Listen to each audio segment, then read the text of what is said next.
বিসমিল্লাহির রহমানির রহিম। আসসালামু আলাইকুম। এটা হলো দেশি বগুড়া আলু দিয়ে রিডা মাছের তরকারি। আর রিডা মাছের তরকারিটা আমি কীভাবে রান্না করলাম সম্পূর্ণ ভিডিওটা আপনাদের সাথে শেয়ার করব। না টেনে চলুন দেখি।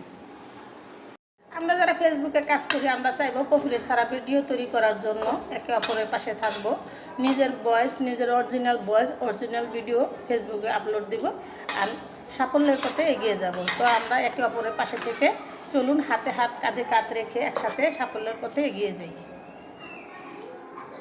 আজকে রান্না করব রিডা মাছ। আর রিডা মাছটা আমি কী দিয়ে রান্না করব, কীভাবে সম্পূর্ণ আপনাদের সাথে শেয়ার করব। তো রিডা মাছগুলো আমি কেটে বেছে পরিষ্কার করে নিয়েছি। আর এখানে আলু সিদ্ধ করে নিয়েছি, আলু সিদ্ধ দিয়ে রান্না করব। আর এখানে আমি কাঁচামরিচ নিয়েছি আর পেঁয়াজ নিয়েছি, দুইটা আমি ব্লেন্ড করে নিব। আর এখানে আমি চিংড়ি মাছটা জাল করে রাখলাম, পরবর্তী ভিডিওতে দেখবেন। এটা সবসময় মাছ ভাজলে সামান্য একটু নুন হলুদ দিয়ে মাছ ভাজা নিই। হলুদ আর নুন দিয়ে দিলাম। এখন মাছটা মেখে মাছটা আমি ভাজা নিব। কথা পোলাপান বলে, আমরাও বলছি যে মুরব্বিগ কথা বাসি হইলে ফলে। ঠিকই, মুরব্বিগ যে কাজ কাম সেটা কিন্তু কখন অনেক সংসারেই কাজে লাগে। কড়াইটা এখানে গরম হয়ে গেছে, আমি একটু তেল দিয়ে দিব একটু নুনের ছিটা।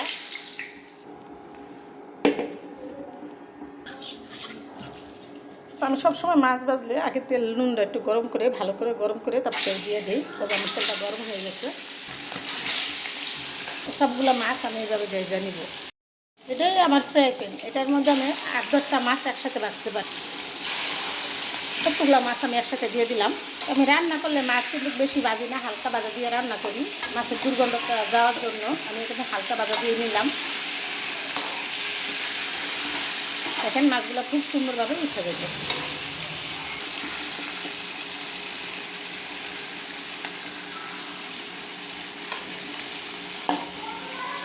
আমি এই সাইডে আর কয়েকটা মাছ দিয়ে দিব। বুদ্ধি খাটিয়ে কাজ করলে ঘর জমে যাইতে হয় না, এই কথাটা আমার মায় বলতো। তো আমি সবসময় বুদ্ধি খাটিয়ে এই রান্না বাড়া করি আর আপনাদের সাথে সেটাই শেয়ার করি। তো মাছ ভাজতে কিন্তু আমার বেশি সময় লাগলো না। কতগুলো মাছ, এক কড়াই মাছ আমি একবারেই ভেজে নিলাম। রান্না করার জন্য আমি মশলাটা ব্লেন্ড করে নিলাম। আমি সবসময় কাঁচামরিচ বেশি দিয়ে তরকারি রান্না করি, আপনাদের সাথে সেটাই শেয়ার করি।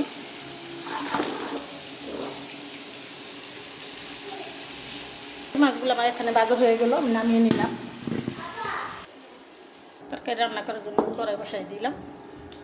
আমি এখানে তরকারি রান্না করবো, তো আমি কড়াইটা আর গরম করা লাগলো না। আমি আমার পরিমাণ মতো তেল দিয়ে দিলাম। এখানে আমি স্বাদ মতো নুন দিয়ে দিলাম, 1 চামচ হলুদের ফাঁকি দিয়ে দিলাম, 1/2 চামচ মরিচের ফাঁকি দিয়ে দিলাম। হয়ে গেল আমার মশলা। আর কোনো মশলাই আমি এখানে দিব না।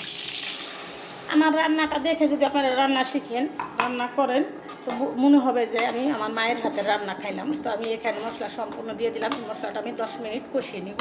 ফিরে আসবো 10 মিনিট পর। এটি বগুড়ার বিখ্যাত আলু, রংপুরের আলু যেটা বলে সেটা। তো অনেকে এই আলু দিয়ে গাঁটি খায়, তা আমরা গাঁটি করবো না। আমি রিডা মাছ দিয়ে রান্না করব। এখানে নিয়েছি আলু আর এখানে নিয়েছি রিডা মাছ। আমি এখানে মশলাটা ভালো করে লাল লাল করে কষিয়ে নিলাম। এখন আমি আলুগুলো দিয়ে দেব। আলুটা সিদ্ধ করা, আমি মশলাটাও ভালো করে কষিয়ে নিয়েছি। আমি বেশি এখানে কষাবো না। এখন আমি ঝোলের জন্য পানি দিয়ে দেব।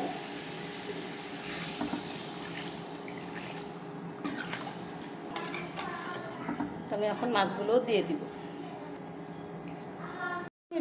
রিডা মাছ রান্না করলে আমি আলু মশলা কষিয়ে তারপর তরকারি রান্না করি। আর কীভাবে রান্না করি আপনাদের সাথে আমি ফুল ভিডিও শেয়ার করি। না টেনে দেখবেন। আর একটু মজাদার রিডা মাছ দিয়ে আলু তরকারি একবার হলেও রান্না করে খাবেন।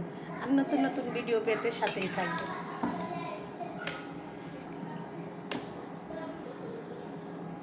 আমার মা সবসময় বলতো রিডা মাছটাকে অনেক মিডা, অনেক ভালো লাগে। তো এটা চট্টগ্রামের মানুষ বেশি ভালো বুঝে। তো আমরা ছোটোর থেকে অনেক খাইছি রিডা মাছ। আর রিডা মাছের তরকারি আমার কাছেও খুব ভালো লাগে।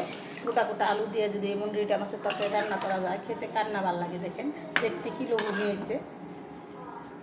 রিডা মাছ দিয়ে দিলাম। তো সবগুলো মাছ আমি এখানে দিয়ে দিলাম। রান্নাটা আমার আরও 10 মিনিট করব। না টেনে দেখতে থাকুন।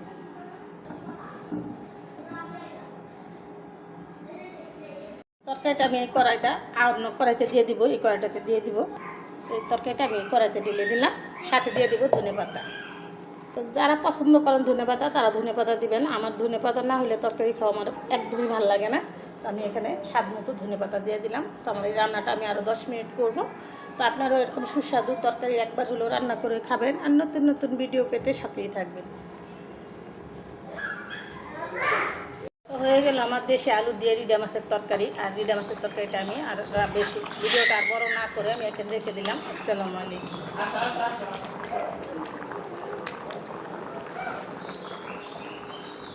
হয়ে গেল আমার সুস্বাদু রিডা মাছের তরকারি। তো রিডা মাছের তরকারিটা আমি কীভাবে রান্না করলাম আপনাদের সাথে পুরো ভিডিওটা শেয়ার করলাম। তো ভিডিওটা আর বড় না করে আমি এখানে রেখে দিলাম।